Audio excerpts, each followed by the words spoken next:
Hi, I'm Damon Smith, Extension Field Crops Pathologist at the University of Wisconsin-Madison. And I'm Michael Geisinger, Northwest Regional Outreach Specialist for the Nutrient Pest Management Program. So Michael, there's a lot of corn being planted right now. Some parts of the state in the southern part, they're almost completely planted with corn right now, and then other parts up in your neck of the woods in the northwest not even started yet probably. So we got a wide range, but there's a lot of decisions being made right now, especially around corn planting, and one of those big ones is nitrogen applications. And what's the best nitrogen application timing? Yeah, absolutely. And nitrogen is one of those nutrients that's probably one of the most limited nutrients in our cropping system. So it's important to kind of get this right as far as one of the bigger decisions on farm. So there's typically 3 times a year we'll think about doing nitrogen applications for corn. One being the fall, and we're kind of past that point right now.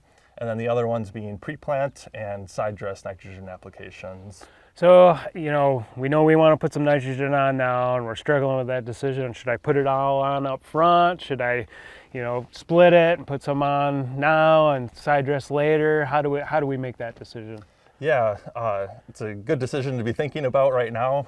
As far as depending on your farm system, what works best for you is typically what's going to dictate some of that. So for some people like to put all of it up front, and some people like to split it up between the two.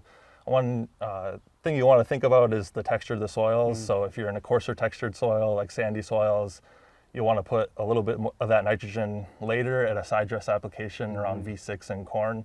And the reason for that being decreasing the amount of nitrate leaching that can happen. You're not losing the nitrogen, and you're applying it when that crop is uptaking it. If you are going to apply all of it up front, the consideration that you want to make is whether or not you might need like a nitrogen inhibitor or something like that to release it over time, which is dependent on soil texture. Yeah, good points. So, talked a little about timing, but of course there's the, quantity. How much nitrogen do we need to put on? And, soil testing can be really helpful for that. But, maybe we didn't get that fall soil test done. Maybe we're looking at a spring soil test. Is it getting to be too late for that spring soil test? What should we do in terms of soil testing? Yeah, absolutely. Well, when we think about fall soil testing, we're typically testing for phosphorus and potassium. There are opportunities to test for nitrogen in spring soil testing with like a pre-plant nitrogen test, also known as PPNT, and we might be kind of getting past that point right now. However, there's another opportunity to test for nitrogen needs, which is a PSNT sample, or a pre-side dress nitrate test. And what that test will tell you is how much nitrogen you'll need to apply at that side dress application if you are splitting up your nitrogen applications and applying some later. So if folks want to learn more about how to manage nitrogen, where should they go? Yeah, you can check out the IPCM website or extension websites for nitrogen management tips.